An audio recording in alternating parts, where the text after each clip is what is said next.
All right, we are live, hopefully, and let me make sure Instagram is working. Instagram is working. Okay, so we should be live for everybody.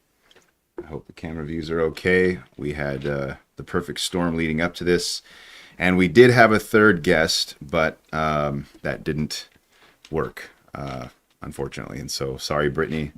We genuinely tried. She actually watched me try because she was on split screen the entire time. So we went through this for a couple hours trying to figure out how to make this work with a third guest on. But tonight it's just the two of us. So Brittany's going to chime in the comment section. She will be our number one commenter tonight. If anybody else wants to challenge that, I encourage you to. All right. So tonight's title is Think and Be Free.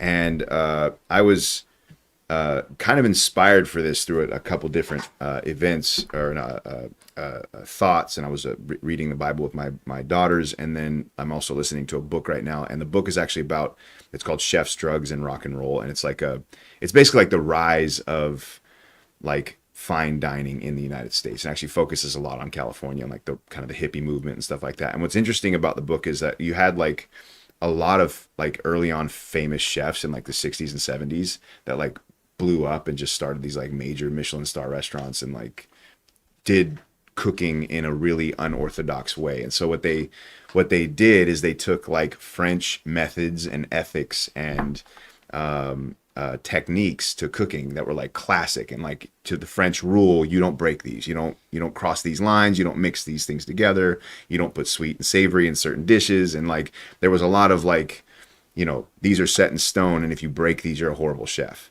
But then you had these like random hippie types that like went to school and learned, like got law degrees, a lot of them were lawyers, and like just tasted food, got some kind of experience cooking, and then decided they're just going to become chefs and start a restaurant. And you had tons of people doing that. And it was like a boom of restaurants. And so in the United States, you had these chefs who basically just took original techniques and things that they were taught by like old school chefs, and then they like created a new style of cooking. And it was actually a name for it called Nouvelle cooking, which is like where we get the whole like fancy plating and like the light sauces and like the classic fine dining look of a dish, right? That all started back from these like old school chefs that basically broke the rules. And so the reason why I say that is because creativity, and this is great in the cooking world, is you can be creative, you can break rules, you can try things, you can fail, but that all came from people being able to take methods they were taught and then think them through themselves. Does that make sense? It's like they use their own mind to create something new and something fresh and something that was incredibly successful. And so for me, as a hobbyist chef, I really love hearing about stuff like that kind of creativity. And honestly, when I was thinking about doing this as a podcast, it actually wasn't necessarily supposed to be for like this week, but because of conversations and stuff like that, I was like, this would be a great podcast to do with all three of you guys, because one of the things that I've known you guys for like the last 17 years, 18 years.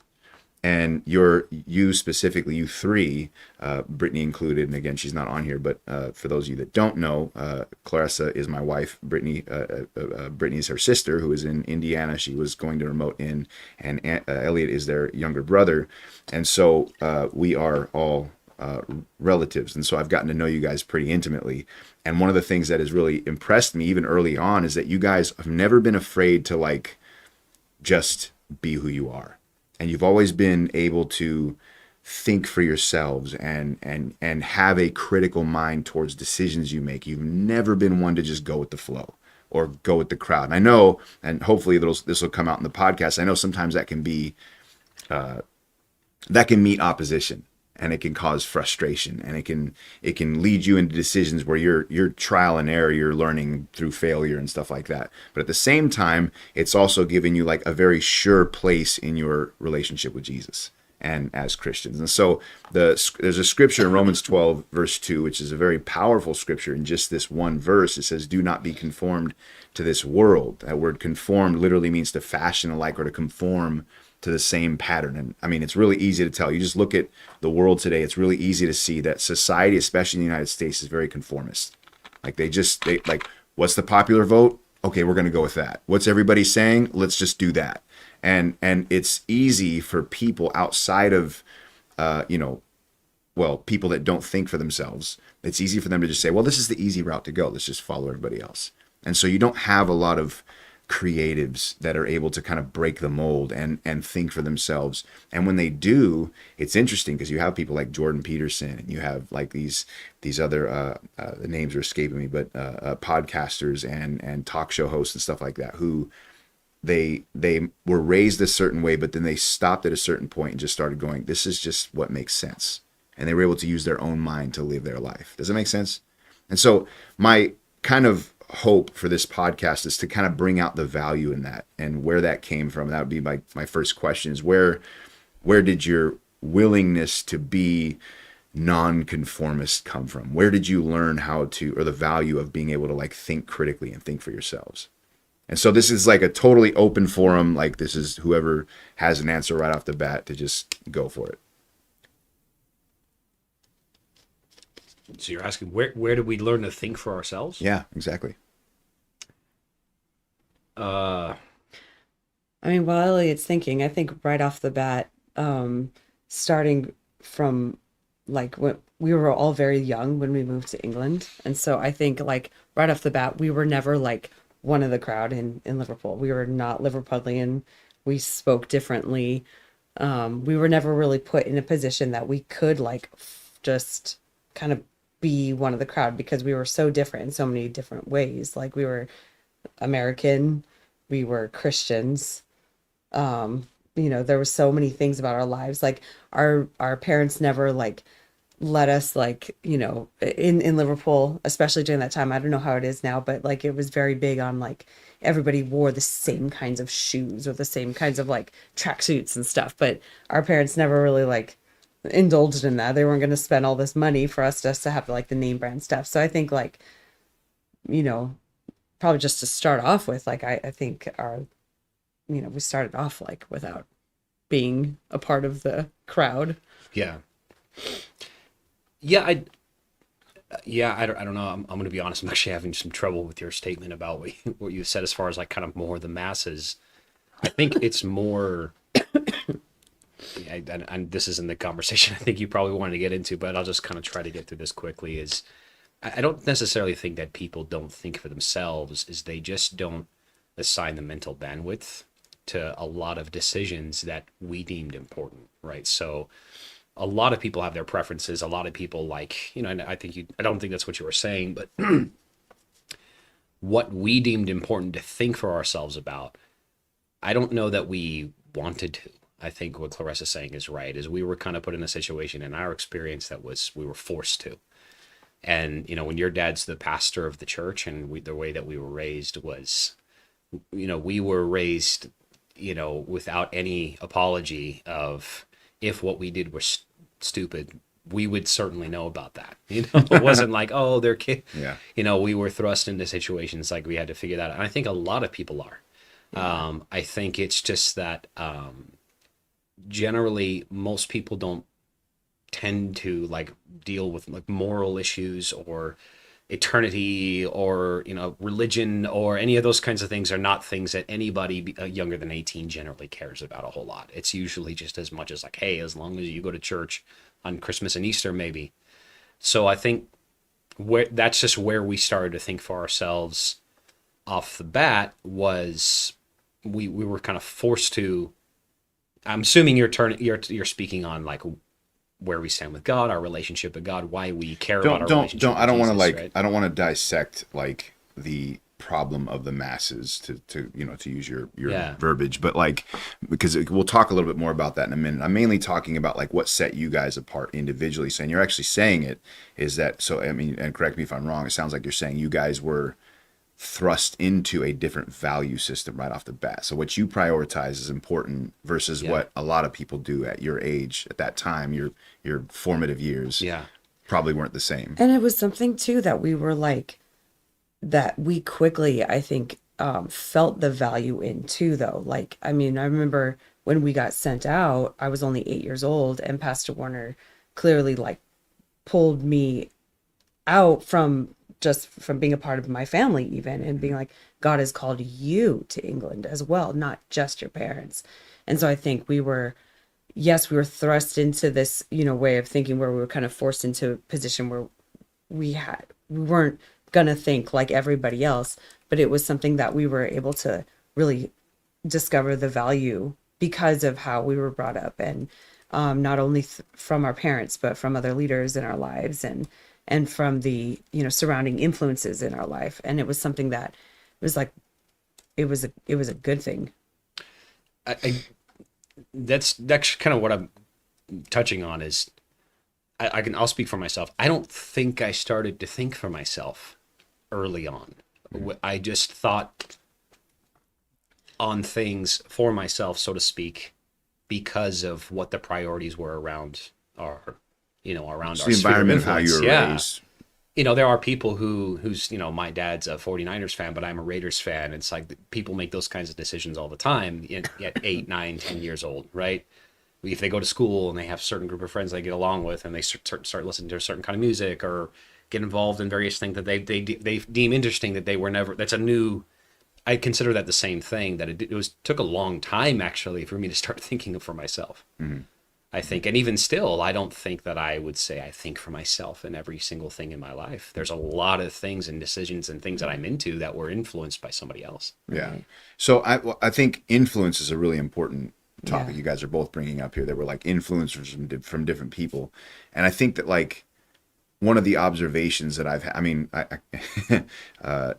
like when I first met you guys, I thought Elliot's style was very unique, to say the least. Like His your clothing style? clothing style, your hairstyle, and the type of necklaces you wore, and like the shoes you chose to wear and stuff like that. Nobody else around you was dressing like that, and I can say that because I was there with you. And it was like you were just your own guy, and you always have been kind of your own guy. And I'm not saying that you guys didn't have influences externally. I think that's obviously we're just stretching out the viewpoint of this whole conversation. But mainly what I'm after is like, or mainly what I'm trying to pull out is where you learned to think critically about life in general.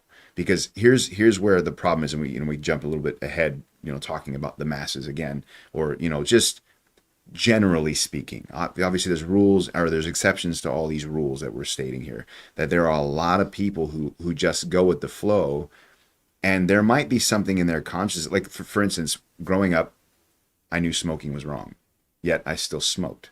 I still, smoked my first cigarette, and did it because there were people around me doing it, and I didn't want to be the one standing out. I didn't want to be the one saying, no, I'm not going to do that. I'm different. And so there was the idea of peer pressure to go in a direction that you might not want to go. Does that make sense? Mm. And so, but at the same time, you have people who stand out, almost like outliers. There's a sense of like a term that's probably relevant to this is outliers. People who they're unique in where they are, how they were raised, the influences they did have weren't the same as everybody else.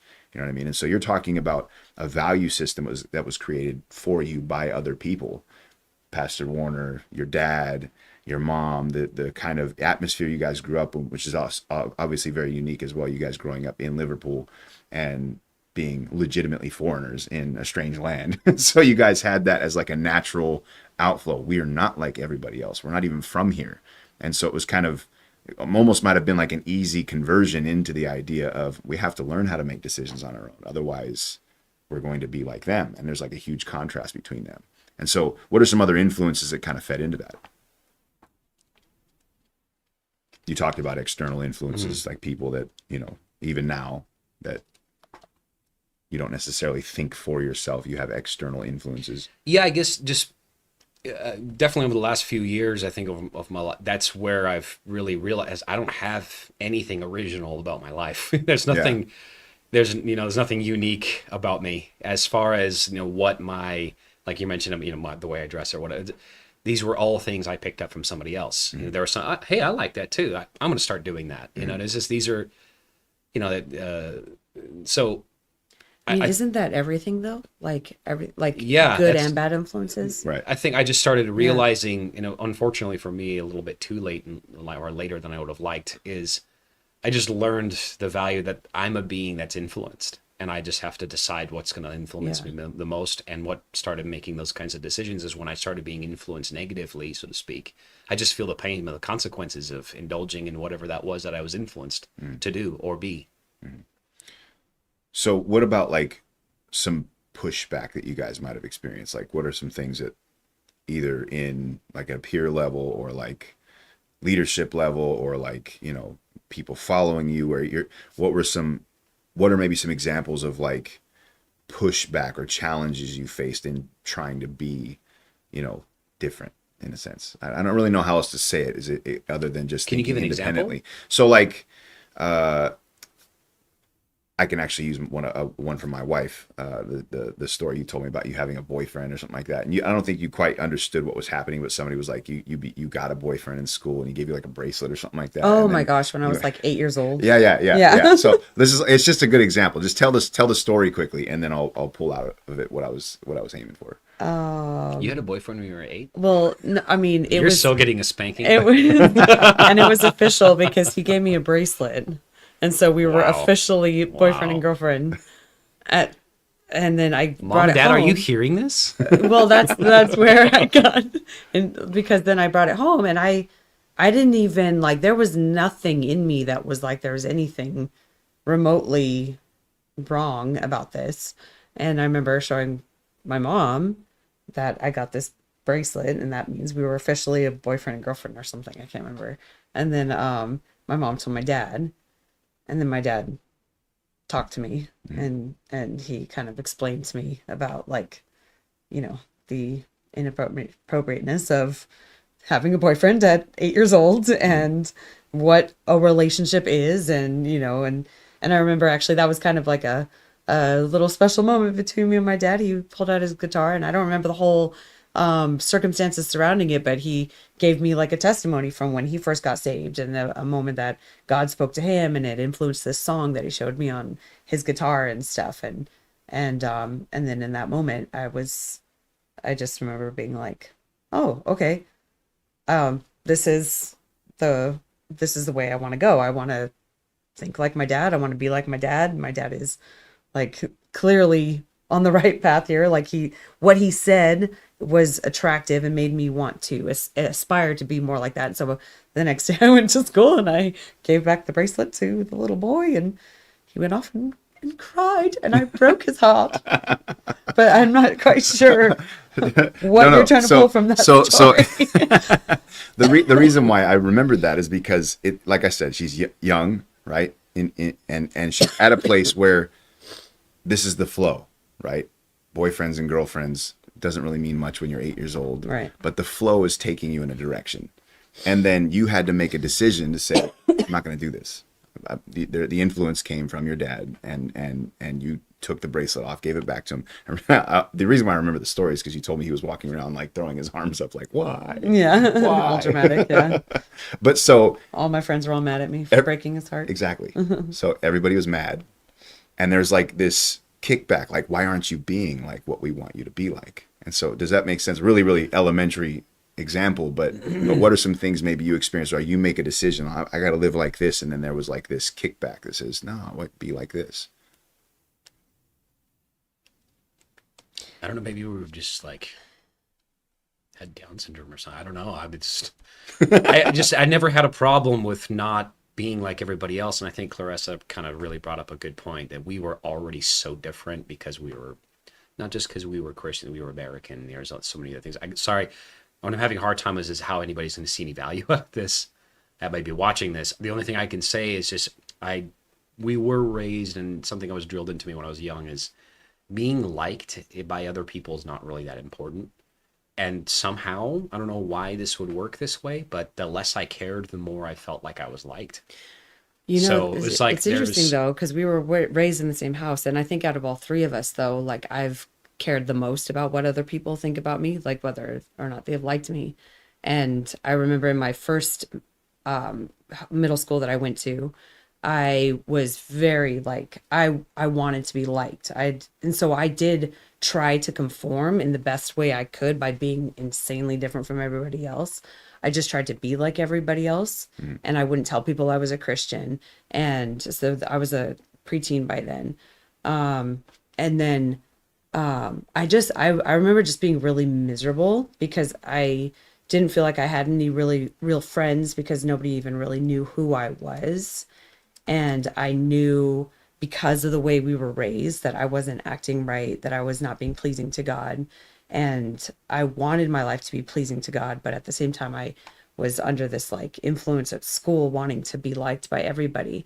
And so then it was around that time that I really just like came before God and I just was like, I want to be saved. Like I want to have boldness. I want to be what you want me to be. And then we moved across town and I started a new school, and at that point I was like, I'm going to go into this school with a fresh start, and I'm going to not care what people think about the fact that I'm saved and the fact that I'm a Christian and have, that I'm different than them. And so I remember going in and being very, very bold. And that whole experience was like, even though I had a lot of pushback because I had a lot of people make fun of me because I had never kissed anybody before, I had never drinking alcohol, I had never done any of these things, it was almost like I became proud to be so different, and I held it with, and it was,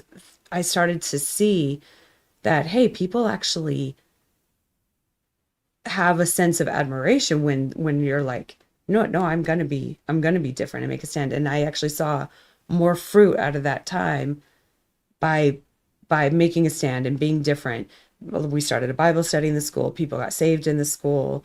And so it was like, I think because when I was trying so hard to just fit in with everybody, I wasn't happy. I wasn't finding that, like, whatever it was that I was looking for. But then when I made the stand, the fruit of that, it was like, what is that experiment called, or that's the philosophy called, when you get a positive feedback, it's like positive reinforcement. It's like, oh, I want it. I want to keep doing this. So I would see my life is having influence on other people.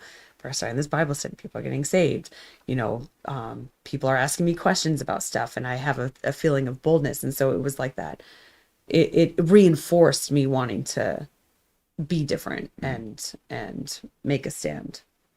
So did that like pretty much last while you were in England and then in Gibraltar the same? It definitely was a foundational moment for sure. Yeah. How old were you when you kind of made that? When I Like went made a over decision to to St. just be John and I moved probably like 14. Yeah. And so how old were you again when you moved here? To California? Yeah. Like 15, 16. 15. Okay. And so so like Brittany's actually typing a comment in, but like to just kind of take this a bit further, how did that okay, hold on.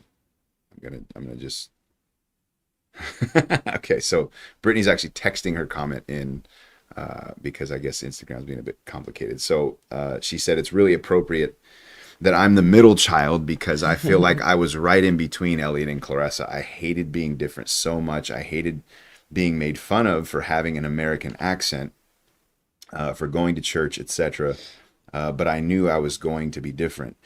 So I just leaned into different on my terms, started dressing weird, but talking in an American accent. And so, and so I'm loving the direction this is going, by the way, but because you guys all have different experiences with this whole thing. And I think, I'm wondering how much of this do you think was like the differences that you're hearing from your sisters? How much of that do you think was just due to the fact that you were really young at the time? Very likely. How did things move forward? Oh, she was talking with a Liverpudlian accent. Very cool. So instead of being different, you started being the same. Okay, so how did you context of the whole conversation? How did things kind of shift for you, or evolve, or develop for you when you came to the United States? So now you're here. Your sisters aren't actually with you anymore, and so you're kind of in the house. You're still young enough to live at home with your mom and dad, but now you're making decisions on your own. I was actually around for a lot of that, so I remember some of the shifts and you kind of going your own way and trying to figure out life at 16, 17, 18. Yeah. How did that, like, take me through that kind of process? Like, what were you thinking in those in those years? Like, what was kind of... I know What it's was I funny because thinking? they talk about How a do I guy at describe 16, the 17. how do I We describe weren't the sound thinking of at nothing? 16, 17. I There was wasn't nothing thinking. going through my brain. I mean, I'm not trying to close off on not giving an answer here. There just isn't an answer to that. I wasn't thinking, and I was just bouncing off the walls of trying to figure out who the heck that I So was, what what my was values influencing were, your and stuff. decisions? What were your Consequences, big influences? probably consequences. I would say it was just simply wanting to get what I want as much as possible and seeing how close I could get without experiencing consequences. Mm-hmm. And of course, naturally, I would find where the consequences were and eventually have to deal with some nonsense in my life, drama or whatever, losing, getting fired from a job, or, experiencing difficulty in relationships with people in church or people in my life that I cared about. And that would cause a lot of friction and turbulence. And then it was like, oh, well, I don't want that to happen again. And then the next thing was to figure out, well, do I really want this relationship in my life? Do I see any value out of this? And frankly, it just became really very self-driven. It's like, well, if they're not presently producing any value for me that I think is valuable, then why do I need this person? Mm-hmm. And so that anyone was on the table. That parents, sisters, you when we were younger, friends, whatever, people in church, people out at work. But if, you asked me how I felt about my boss at the time, I certainly had a lot of respect for my boss because I thought he was cool and he was teaching me things and I might have an opportunity to get promoted and make more money. And so this fits my agenda. So you're in. But everybody else, well, to heck with you. And so I mean, not to go through my story, and I think I've shared it on here on podcast before, but it led to a series of decisions that I ended up living out for years of my life, of just doing my own thing with no direction and no input, and sometimes hitting hot licks and sometimes hitting very, very low valleys in my life. Mm-hmm. So what were some of the things that like you wanted at that age? I mean, especially as like you were coming to like 17, 18, you're starting to think I'm going to be out on my own. You did move out on your own for a while. You're living in a like right off the bat, you were living in with a couple guys, right? Right when you left your parents' house, you were living with a couple guys, right? Francois and me, just Francois. Yeah, okay. And so like what were some of the things, what were the motivations, like, what were some of your desires? What did you really want at that age? I mean, you were raised in this same environment. Yeah, I just wanted to figure out why everyone couldn't figure out how awesome I was. I'm sorry, I don't have better answers to this, and there just was nothing going on in this exact period of my life. This is no, honestly, the difference is that you guys are all mentioning is what I'm after. And so and honestly, I'm never really just to, kind of set a foundation. I probably should have said this in the beginning. I'm not looking for specific answers. I'm more looking for the theme. And the theme is the different motivations behind different decisions. And so when you guys came to the United States, you were on your own technically, mm-hmm. right? It was just you and your parents. And I remember there being a lot of friction between you and your parents. Like honestly, I almost feel like that's like kind of innate. Men should never be comfortable with living at their parents' house at 17, 18. They should be ready to go. Like they're, you're becoming a man. Your dad's already the man of the house. Those weren't the dynamics of what was truly going on. I just wanted, yes, sure, but that wasn't the reason. The reason was just simply because I wanted the things that I wanted to do. To me, an example would be, I was paying, for California standards, I was paying the equivalent of about $20 a month, to most states in the world as far as rent goes, but paying $200 a month for rent. It's like, I pay for my room. I pay for myself here. So you're not going to tell me what to do. You're not going to tell me when I need to come home. I remember when I first got a car and being told where I can drive it. It's like, I paid for this car. I'm paying rent. I'm supporting my end of the bargain here. So it's, that's what you're talking about. That, you're becoming a man. I think it's just more of the fact that I just didn't have any respect for my parents. Mm-hmm. I didn't care what they thought. And if they didn't agree with me and my agenda, then they were stupid and I didn't care what they thought. And if they suddenly started kind of functioning in a way that I felt benefited me, then I'm just being brutally honest. That's how I felt. That's how I thought. Now, none of this was conscious. It wasn't like I was consciously thinking these things. Mm-hmm. It's just that I was just a selfish 18, 19, 20, 21-year-old kid that didn't care. And when I moved out, those same decisions of how I would started impacting other people, not just my parents. Mm-hmm. and got me in a lot of trouble. Okay, so switching to you and Brittany, when you guys moved to the United States, now you were technically a bit more on your own. I mean, you had your sister, but Yeah. you guys moved to Tucson. Your parents moved to California, and so now you guys are making decisions on your what was that experience like? Like now you've gone from making decisions to like be your own person, and even if that means being different and think for yourself, and now you're having to actually apply that in life where you don't have, the one-on-one support of your parents. You're not living with your parents. You obviously still had relationship with your parents, but I'm just talking about like now you're figuring out life as an adult. Well, I think it wasn't like so much of a um shock necessarily. It wasn't like some, 1 minute my parents are making all the decisions for us, and then the next minute we're making all of our own, because it was a slow progression into that as we Mm. were getting older. I mean, I was already 22 when I moved back to America, I think something like that. And so I was already living at home, or, had already been at home as an 18, 19. Actually, when I was 18 was when they decided to go to Gibraltar. And at that point, I was like, do I want to go to Gibraltar with them, or do I want to go ahead and move back to America? So I already had like that moment where I was like, what do I want to do with my life as a now of legal age? And so I went with them. And so I was going to nursing school, and my parents too. They always they never made decisions for us. Like, I mean, when it came to anything, like there was never a, you know, like when I wanted to go to nursing school, that was all me making that happen. It wasn't like my parents were driving it. It was like they were like, yeah, if that's what you want to do, if that's what you want to do. There was not a, they just, obviously anytime we asked for advice or anything, it was like, well, what does God want? It's not about what I want. And that came for everything. Like if there was a guy I liked, or if there was a situation, that I was in, it's like, well, what does God say? And so I think that was already at work in my life. Obviously I can't speak for Brittany. She was different and younger than me as well, and went through her own things. But for me, that was already working in my life. And so when I moved back to America, I moved to Arizona by myself, that was already in flow and in motion. And so it was kind of like, okay, like, what do I want to do? So I get a job, and I just lock myself into church and get involved in ministry, and do, that kind of, live that way. I don't know if that really answers your Yeah, yeah.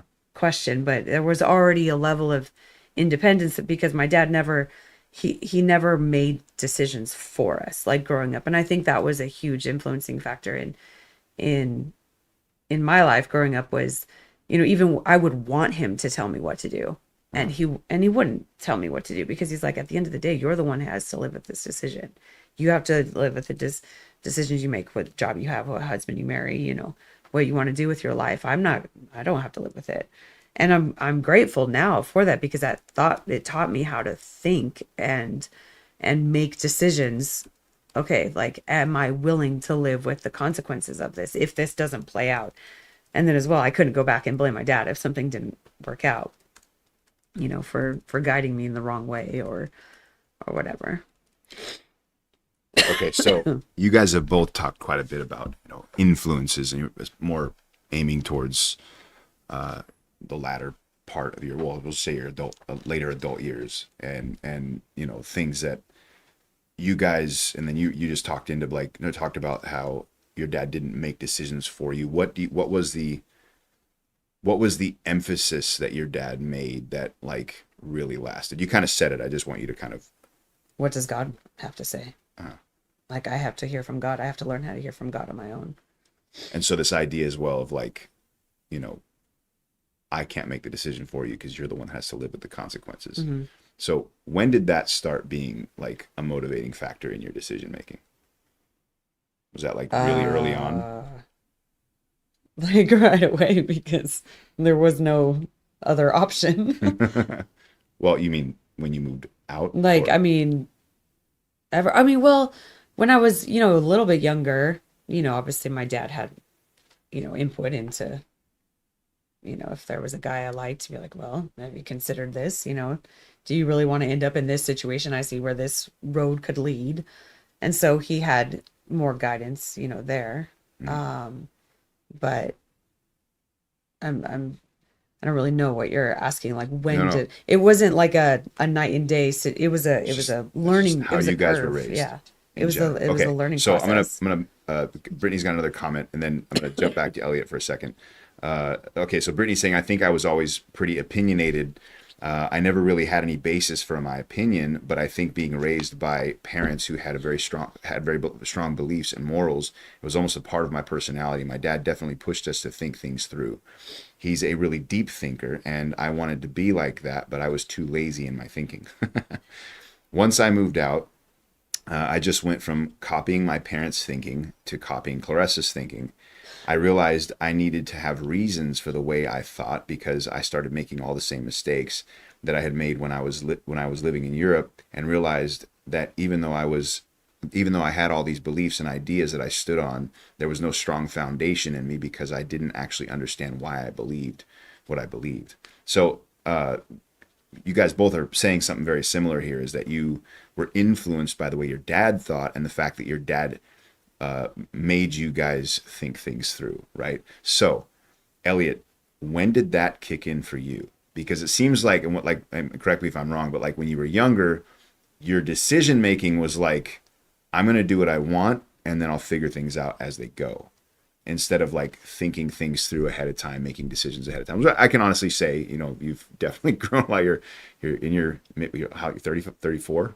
33. 33. Okay. So you're 33 years old. I can honestly say that I've seen you make decisions thoughtfully, especially over the last few years. Like your decision making is like, okay, I want to think this through before I just make a call or make a decision or even say something, and which is admirable and honestly not as common as it should be.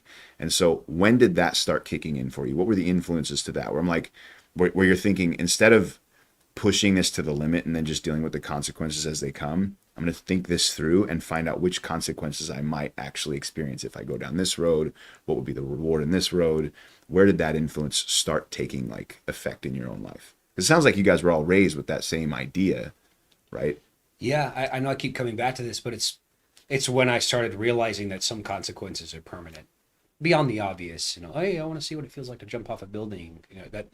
There's other ones that are not so obvious. That's like, if this goes this way, I could have a permanent consequence. So that could be a divorce. That could be me not being able to live in the same house as my own kids. That could be not being able to ever work a job making anything more than minimum wage. A lot of these things. And so, there's it's kind of, for me, I guess it wasn't always I want to pursue excellence. I want to stay out of trouble. And then from there, when I started making certain decisions under the guidance of other people, that's when I started asking questions.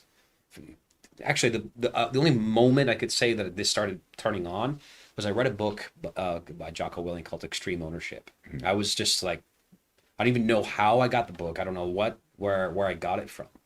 But for some reason, I got the book, listened to it, and for some reason, it just resonated with me. That it's like, wait, if I take ownership of things and I'm responsible for all my life decisions, and maybe I can do things that are actually gonna make a big difference in my own life and reap the benefit of that. That sounds so obvious to everybody else, but to me, it wasn't. Just to me, I thought a life was just a matter of kind of the right circumstances, and that's why I moved to Texas. As I need better circumstances. I need better opportunities. I want better, thises or that's or whatever, here in the Bay Area, and I moved to Amarillo, Texas for better opportunities. But it wasn't just career opportunities. Yeah. It's like, oh, I could go to church there, and there's a girl there I really like, and there's a lot going on there that jives with me.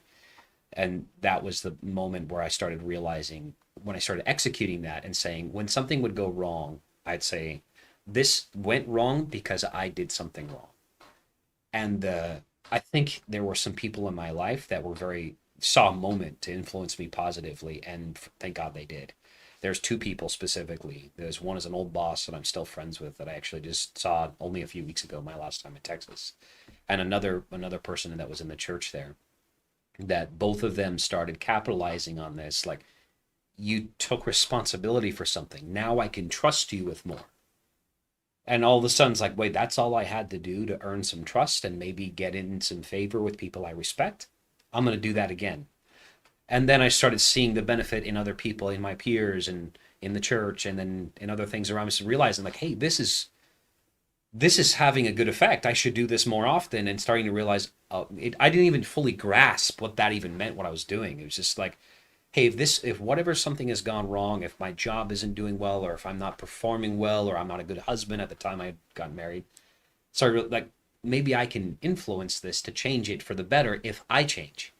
And then from there, it's like, well, now I want to know how to be the best at everything I can be, because if I can be better and improve all these circumstances, that's going to reduce bad consequences and increase the chances of good consequences. Mhm. So this to me is just like, this is really easy and simple to me. I don't know. It took me a long time to grasp this, but I will say that it's probably difficult for people to kind of really be honest and say, no, you're experiencing a bad consequence due to your decisions and the consequences of that, rather than saying, oh, well, it's the other person. It's this. If I had married somebody else, if I got another job, for me, I don't know, because I think it's because I was rewarded so quickly for that. My wife was a big key role in that as well. She was very forgiving of my mistakes, was willing to stay with me, even though I was a jerk. There's things like that that were really supportive of helping me become like that. And then over time, those relationships got better. I think that's probably was the key turning moment. Mhm. And then from there, that's when I started, I'd grown up in Christianity. I'd grown up in these things. I never wanted to leave that because, like, I don't want to go to hell. So, like, well, that's a bad consequence. Don't want to lose that, right? So let's not do that. So then from there, it's like, well, maybe my Christianity can be better if I pour some effort into this. And maybe I can discover things about God for myself if I put a little bit of effort into this. And then seeing how that played out with once my relationship with my own father began to be restored, things like that, things that I had messed up. That's like, I can fix these things. I can actually reverse some bad consequences. There was no light bulb moment. This didn't all happen all overnight. It wasn't just the book. It was a series of events that sort of, It was like a progression. yeah, a progression of Yeah. things that encouraged more of that behavior. Interesting. So that's actually answering a question that came in on the comments. Actually, the question was, Elliot, what was the light bulb? So great, you answered that. Brittany came in with another comment. For me, I started noticing other people and seeing how everyone would kind of think on the same vein. But when you asked them why they thought why they thought that way, what made them think the way they didn't know, what made them think that way, they didn't know how. They didn't know. They just acted like it. Should be obvious, and that wasn't good enough for me. It was almost like I wanted to be able to convince someone else of something. So to do that, I needed to be able to verbalize the why.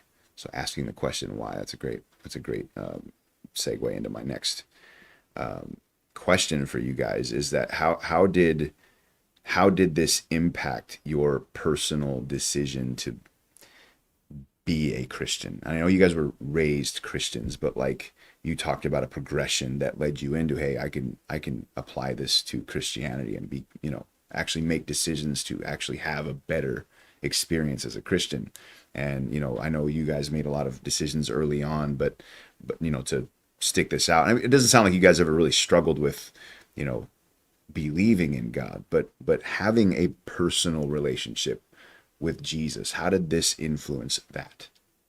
Your own personal relationship with Jesus and decision, like solid decision to be a Christian. Do you want to answer that first? Well, I think a lot has to do with like kind of what Brittany was saying is the why, Mm-hmm. like knowing and understanding the why behind what we're doing, Right.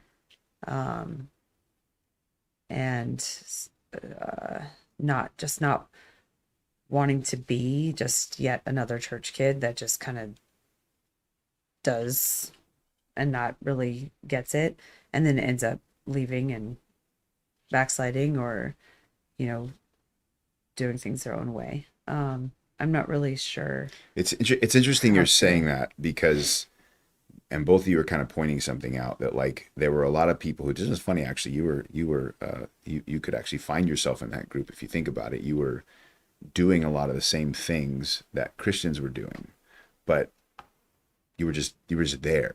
Like, and you later on made Mm. decisions to like, I have a personal accountability and ownership for this Christian thing and making decisions in your own life. And then you guys talking about observing other people, Brittany talking about seeing people who are Christians in name, but don't really know why and don't have a personal conviction or mind towards being a Christian. When you ask them why, they're just like, this is what we do. And Mm. there's tons of Christians that live like that. Yeah. And I was raised like that. Actually, that was my Christian experience growing up. And so I didn't have like there was a sense that came from influences from other people and stuff like that. I think when I want to say I was about 16, 17 or something like that, where somebody actually had a conversation with me. It was at a boot camp. So it was a very unique circumstance. And I wasn't there with my parents. I was, just me being on my own. I didn't have any idea of wanting to be saved or anything like that at the time. But he called me out of a cafeteria and basically just began to talk to me about this idea of me having a personal relationship with Jesus and me standing before God by myself. And then all of a sudden it was like, wow, this is a decision I have to make personally, that I have to actually have an accountability towards God. So you guys are talking about observing that in other people. And I guess that's kind of what I'm after, is that when did this become a thing for you? You mentioned kind of it being a progression, but like, was there a point where you're just like, no, I want to be saved. I want to be a Christian for myself, not because my dad told me to be one, but I remember a particular experience when I was at church, and I was like, I was again in kind of a swirl of drama that I personally created. That I think it was a lot of it was I had, and I admit that it's probably still something that's still there. It speaks every once in a while and rears its head in my life. It's just the desire to want to be respected or thought of as an important person. Maybe everybody thinks this way, maybe not. But it was an insecurity. Like, if it's not happening, then something's wrong. I can't live with that not happening actively, And so that would definitely be an insecurity. So I think there was a moment I remember of just being frustrated because of, drama that was motivated by I was doing things. I won't go the whole story for the sake of time, but just I remember having a moment where I was praying and bringing these things and just kind of upset. And I remember, I don't know, I'm not one to that. I'm just not a big believer, I guess you could say, that God speaks to me a lot directly, of like, hey, Elliot, blah, blah, blah, what's up? This is what I was thinking about the other day. But it was a moment that I do believe that God dropped something in me that he was saying to me is just, I'm really not worried about how everybody else feels about you. I care about how you are. I care about the person you are. These things are important to me. I value XYZ and I'm bothered by XYZ and I'm paying attention. That's all it was. It wasn't this big, oh, son, I love you and you just need to understand how great you are. I think you're great. It was actually one of these things that was just like, I'm paying attention. And the decisions that you're making in your life of high moral standard, a high character, matter to me. And if there was no promise of blessing, there was no, if you do the right thing and you'll be, Old Testament style, then your generations and the generations after you will be blessed. There's nothing like that. It was just that for some reason stuck out to me really, really, as Donald Trump says, bigly.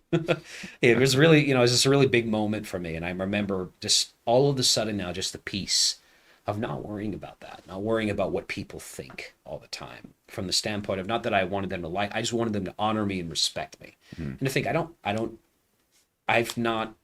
I'm okay with coming to grips with the fact that I've not done anything or am anything worthy of that kind of respect. So why not just be who I am and just serve God and whatever opportunities I'm afforded to do something in my life that benefit the masses around me, that would otherwise get me an opportunity to showcase how wonderful I was. Let God bring those in those moments and start coming to grips with the fact that maybe you're not so wonderful. I'd be okay with that. mm, Because to me it was like, so that means that the small moment, that's now why the small moments matter. Well, it's just, if it matters to God, and I sympathize a lot with Christians who, are like this. That you mentioned, oh, a lot of Christians are like this.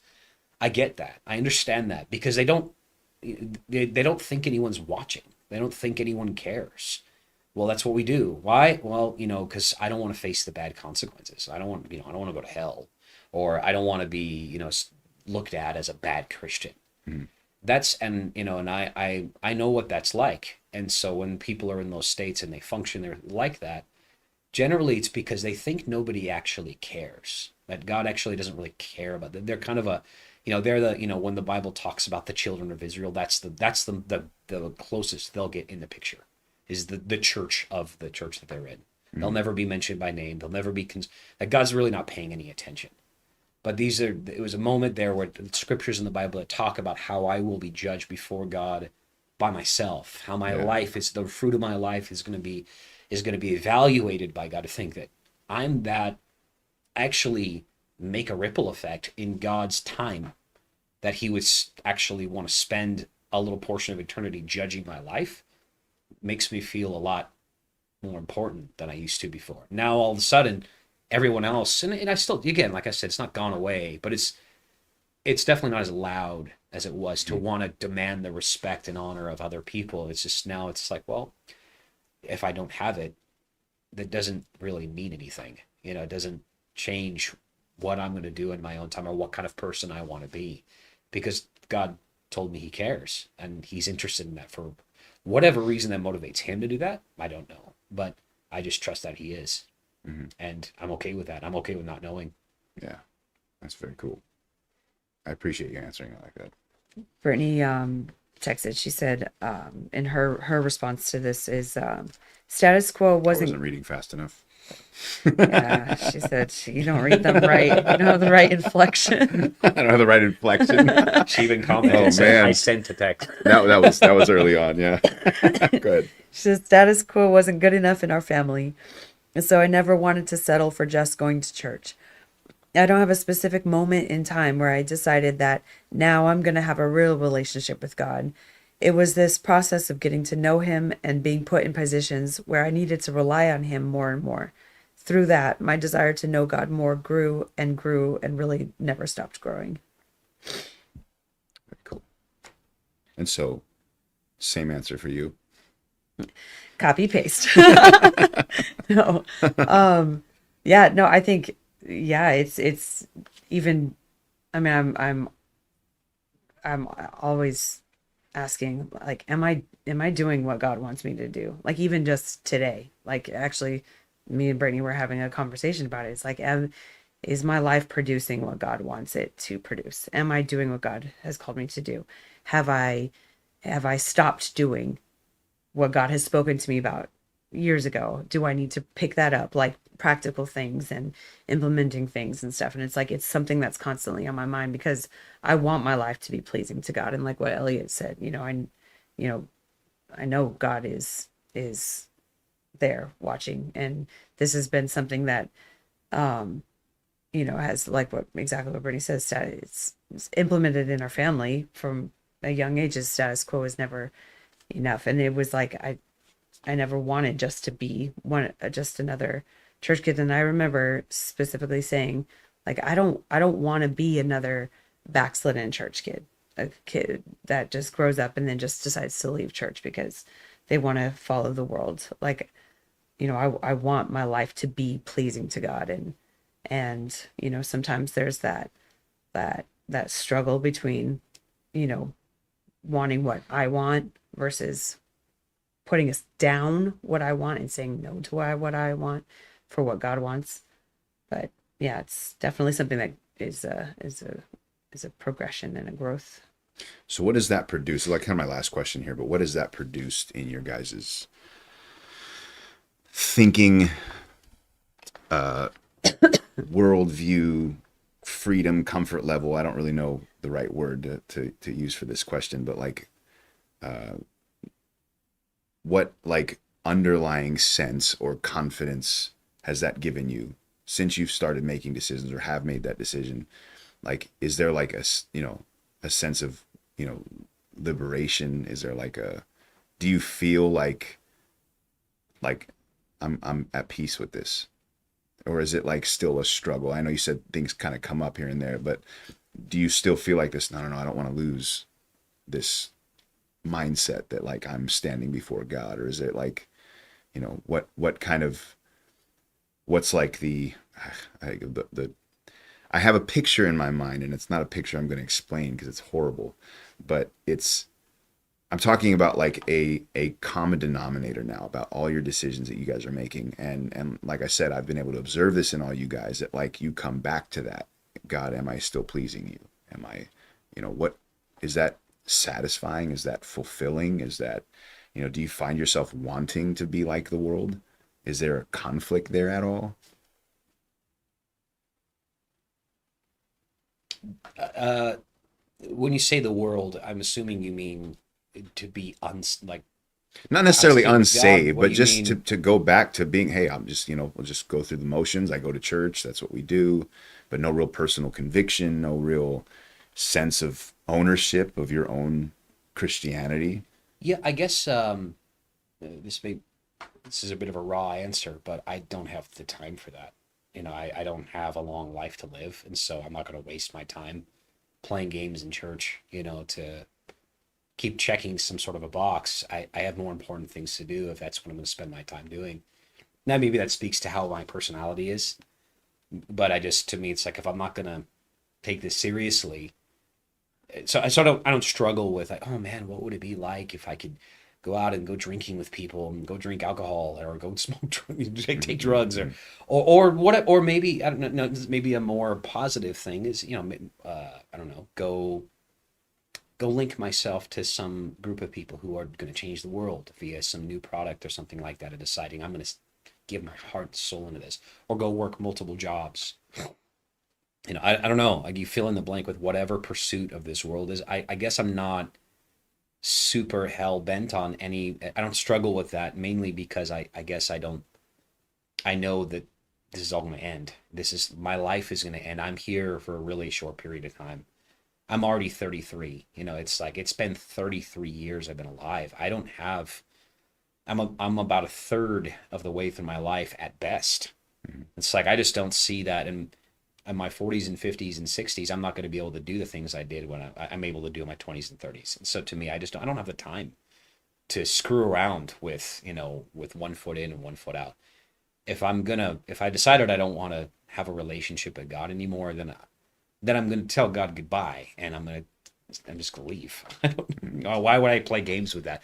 To me, it's like, it's kind of a similar thing of like going to the gym. People go to the gym, 1 week, and then they miss like 3 weeks. It's like, just stop going. Like, don't do something else. Like, Yeah, yeah, yeah. find, if whatever your personal goal is with why you're doing this, find another way to achieve this, because this isn't working and you're wasting time and money. Like, to me, I guess that just comes naturally to me, to just kind of easily get an axe and cut at the root of whatever isn't working, or is eating up resources in my time of what's not working for my personal agenda. Yeah.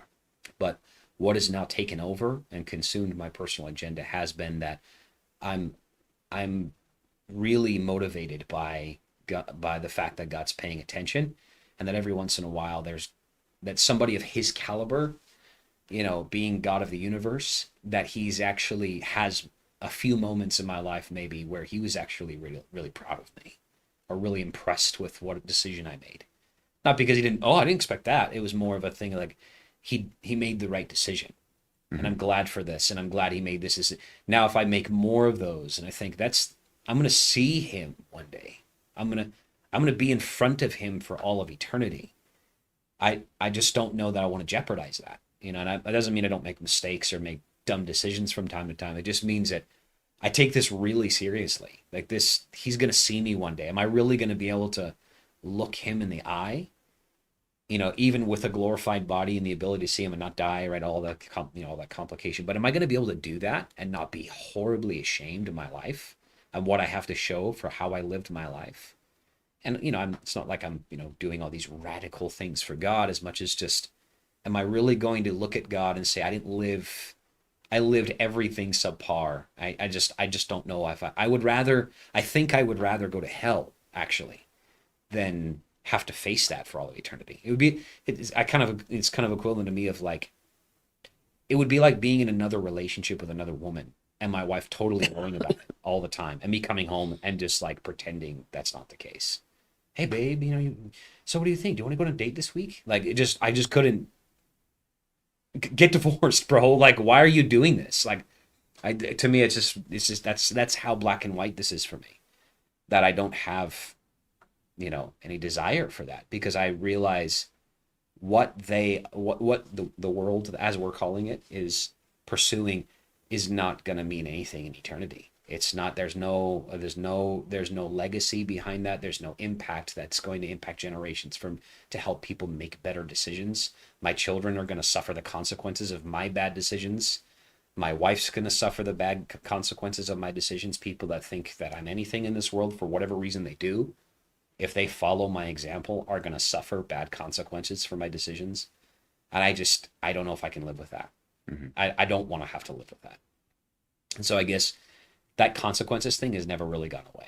It's just become more real to me that it's like, sounds like it's expanded. It's expanded and it's starting to expand outside my circle. Yeah, exactly. These are people I care about. And if they, I can't live with that. Yeah. And I already know to some degree I'm going to have to, because I've made bad decisions in my past. And maybe some people are like, well, it worked out for you. See how, you're fine now. And it's like, not because I made those decisions. Right. It's because I'm just straight up lucky. I have good people in my life that were able to pull me out of that mess. Are you sure you have the same thing? Are you really willing to take your own life into your hands to make that kind of decision? Yeah. I won't ever take that risk again. Very good. Is there another message that has just come in? There is, yeah. Brittany says, I'll be honest and say that there are times or there's a temptation to dampen my opinion or even my Christianity because of fear of rejection by somebody else. But it always comes back to, who do I want to be considered acceptable by? God or the person I'm talking to? Having just started a church, when someone comes to church, if I'm tempted to just be really vague and tolerant in order to just have somebody that comes to church all the time, there's always this thought that immediately rises up and that reminds me that I'm not doing any favors for them by doing that. Very cool. So clearly what has really grown in each one of you guys is this idea that you're going to stand before God by yourself. You have your own accountability toward God, and that he's the one ultimately you want to please. Yeah, the way into heaven isn't a bus ride full of people. It's one lonely walk down the path into the gates of heaven to then you'll go be judged by God. Yeah. I'm not looking forward to that. I think everything exposed before God, I'm not sure I'll ever be ready for that. I dread that.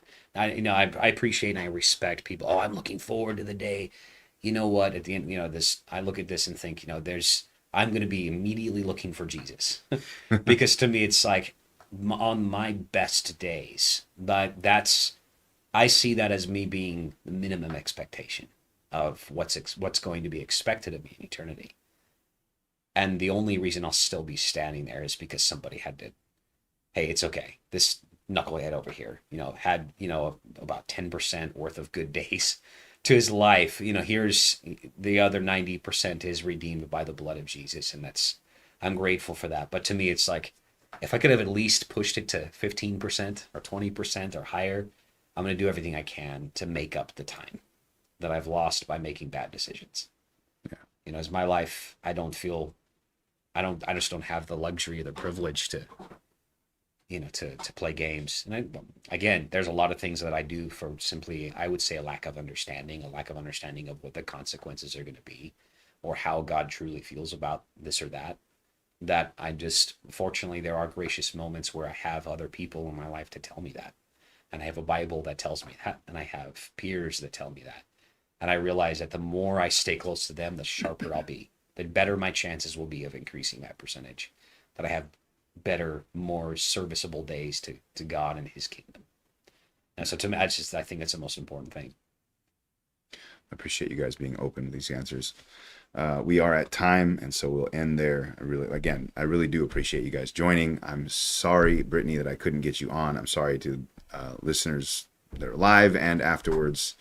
that you guys didn't get to see her here as well. And I think it would have been a great addition to this whole conversation rather than reading Oh, them. But I'm Brittany glad just, she did come sorry, in. can I just Yeah. hop in really quick? Yeah. Brittany said, say something. I want to hear your thoughts about that.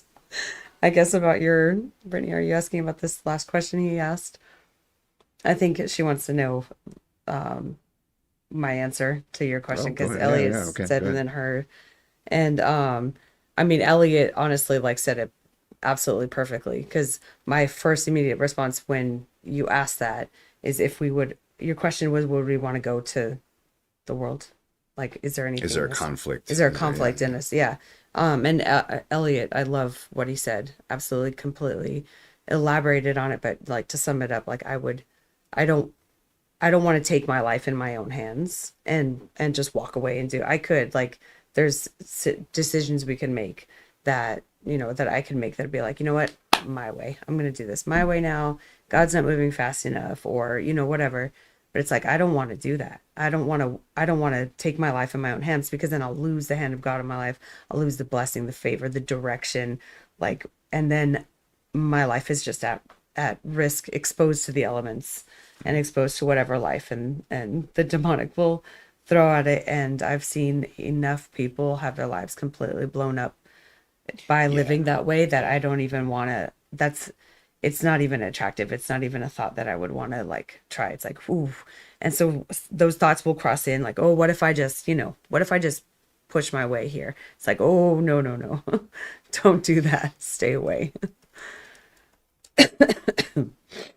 Yeah, I think, sorry, one last thought is just we've spoken about our parents here. I think the one thing that I think the best thing our parents have ever done for us was exemplify the good consequences. As far as, yeah, and we've watched our parents suffer a 1,000 deaths, so to speak, of betrayals, disappointments, of, maybe missed opportunities, missed what they could have had they stayed in America, had my dad started a business here, or what, all the things that you could say, but they exemplified that how that all just means so little. Like right now, if our dad was a great businessman, we wouldn't care. Like it wouldn't Mm-hmm. make any difference to us. Maybe I would respect the fact that he's built that, but to me, what means more to me is I've watched my parents make really hard decisions that were totally disadvantages to themselves to then reap a much better reward for our whole family and for all kinds of people around them.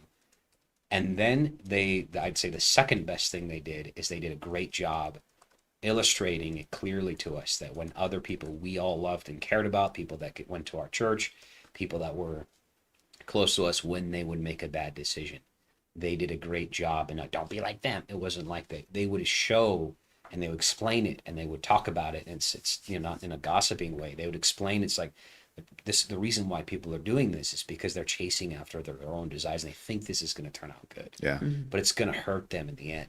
Yeah. And we would watch our parents warn people, don't do this. No, this is a bad decision. And sure enough, I mean, it was like now in reverse, it's like, it feels like it was like 10 minutes later, a bomb blew up in their car, but obviously it wasn't right away, but it was, a year, 2 years, 4 years, 5 years of now, like, oh my God, these people's lives is a mess. And I think my parents were there at those moments trying to encourage them not to make a decision to serve themselves. They were going to go choose and see how close they could get to bad consequences before it would impact them. And sure enough, they would lose. And so I think that's just one thing that I'm really grateful that I had parents like that. I don't think everybody has that privilege to have that. And so all I would say to that is the best place you can find that is in a peer group and in finding your authority that where God's placed you. If you're in a church, to stay there. If you are not going to church and you're not saved and you don't have a relationship with Jesus, is to find one and make sure that that becomes the ultimate priority of your life.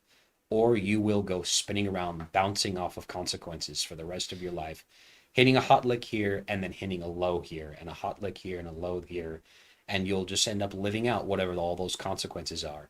And there are people around us that we know that have been huge they've been impacted bigly. They just but there are others that made good decisions with their lives, and sure, maybe not everything's worked out the way they would like to, but they are far better off with way better increase and blessing and influence in their lives, and respect and honor and dignity on them. That I look at those people and think, man, when they stand before God, man, it's going to be a good day to watch that happen.